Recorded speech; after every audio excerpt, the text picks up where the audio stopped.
Hello, everyone, and welcome to episode 70 of Uncovering the Corners of the World podcast. I'm your host, Karina Kasmala. Using research and my personal experiences where I actually set foot in some of these places, I'll be describing some of the unknown attractions in both the US and around the world. This week, I'm joined by my friend Natalia, who crunches numbers by day and dances the night away at local speakeasies.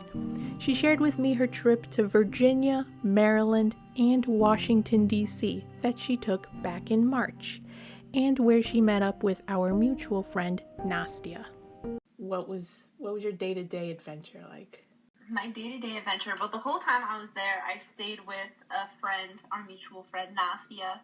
So that was also an interesting experience, just being with someone, and then seeing things together with someone who was a local, having that tour guide aspect to it almost was nice as well. How long has she been in Washington, D.C.? 2 years. Does she like it?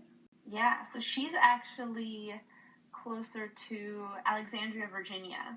Okay. So I was staying in Virginia while we visited certain parts of D.C., and we also went to Maryland for one of the days. So everything is so close there, you could just drive on over. Well, then, what'd you see in Virginia? Virginia, we spent mostly on Sunday of the trip. Mm-hmm. So I went to meet one of my coworkers. So even though my company is based out of Illinois, we have different offices in 12 different states.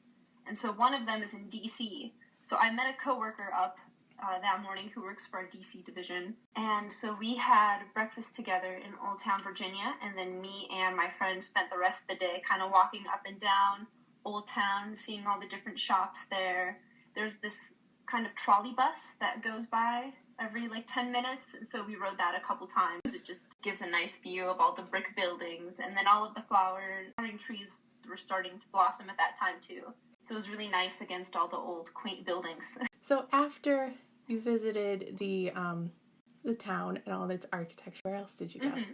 So Old Town was mostly Sunday, and then mainly Monday is when we went to Washington, D.C. So we set aside that whole day to go see all of the monuments and museums. And so that Monday, me and my friend took a train over to D.C. And let me tell you, public transit there is better than over here. I like that train much better than the L over here in Chicago.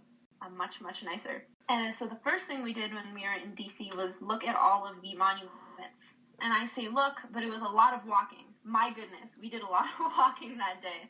It was probably 20,000 steps when all was said and done. So we went to see all of the monuments first. So that was the Washington Monument, which, let me tell you, hard to miss. That one you can see from every angle, everywhere you go.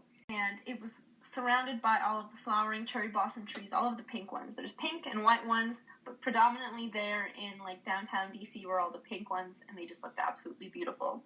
So we went to the Washington Monument, and then we walked from there over to the Lincoln Memorial. And along the way, you also see the World War II Memorial, mm-hmm. which I'd never seen before. That one was really interesting, and it had different placards of all of the 50 states as well, and some of the territories, I believe. From the Lincoln Memorial, we went up and around. It's kind of hard to describe the path we took, but we went up and around to see the White House. I didn't think we were going to see the White House, but we kind of made that extra detour to go and see it. And it was a little bit hard to see because it's behind several different fences. And then, so while we were there, also saw the Capitol building. And so that one was a little bit of a bummer because it was mostly under construction. It had scaffolding everywhere. You could really only see the dome that everyone recognizes. Yeah. You did say you went to museums. What kind of museums did you go to? Where did you go? All right, so our museums we did after we saw all the monuments. So we picked museums that were pretty close by each other, which is really good. Considering all of the walking. So we started with the Smithsonian National Museum of Natural History. So that one had a lot of different, there was a big dinosaur exhibit that had different dinosaurs, one for underwater, one that had all kinds of gemstones. It kind of reminded me of the one that we have here in Chicago, similar exhibits. So that one was very interesting. We also went to the National Gallery of Art, which is right next to the Natural History Museum.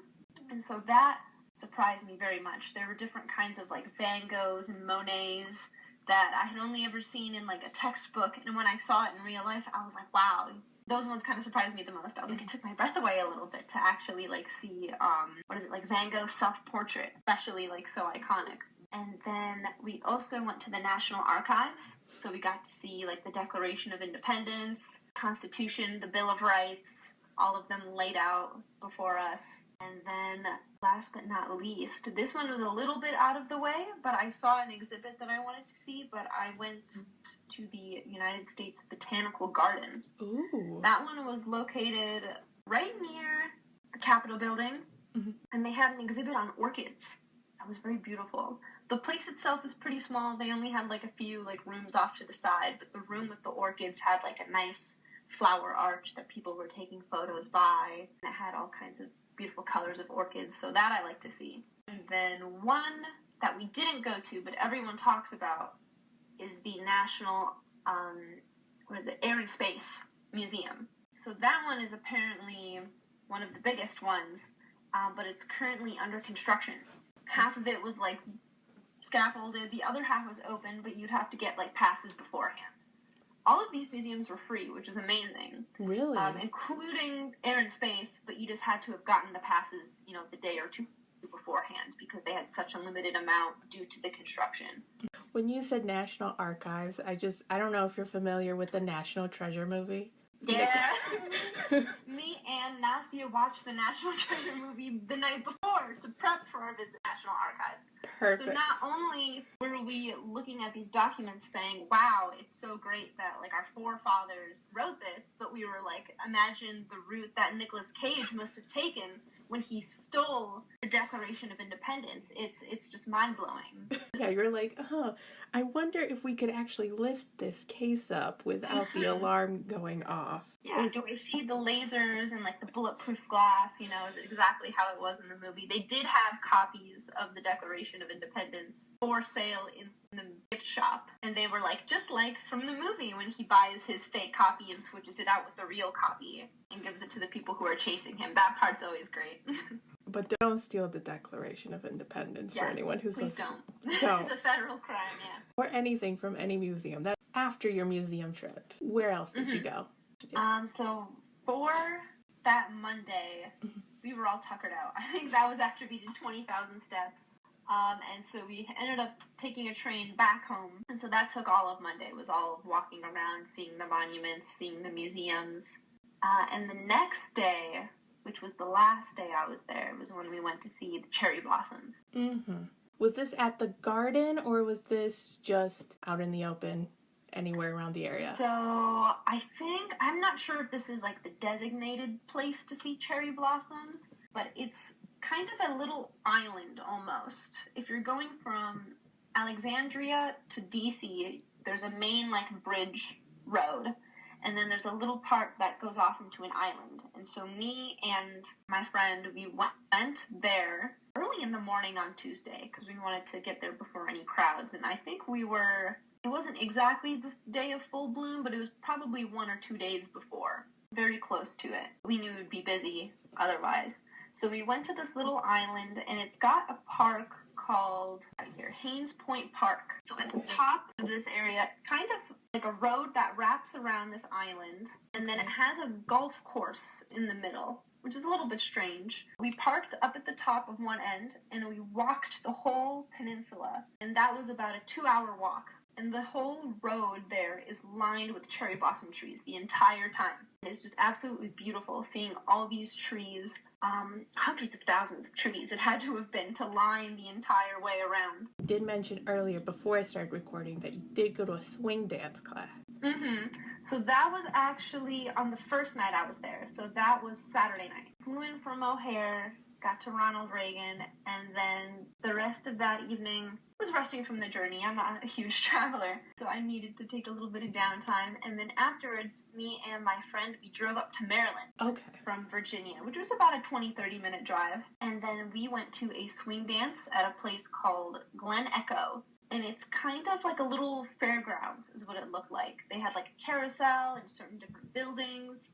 There weren't any other events going on. But the dance was located in a ballroom kind of behind the main building. And it had to have been the biggest dance I've been to so far. It had to have had about 300 people there, all said and done.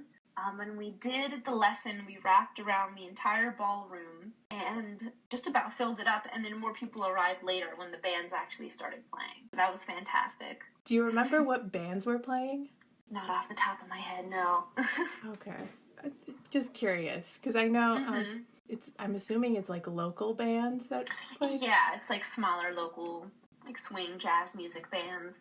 I guess, do you have any like advice for anyone who's planning to go to either the museums or the monuments or the small towns in Alexandria or stuff like that? I would say definitely make use of the public transport. I really like taking the train, and it is pretty busy if you want to drive around, find parking. That's a little bit difficult. If someone's there, they should take advantage and see as many of the states nearby as they can, because that's a unique experience.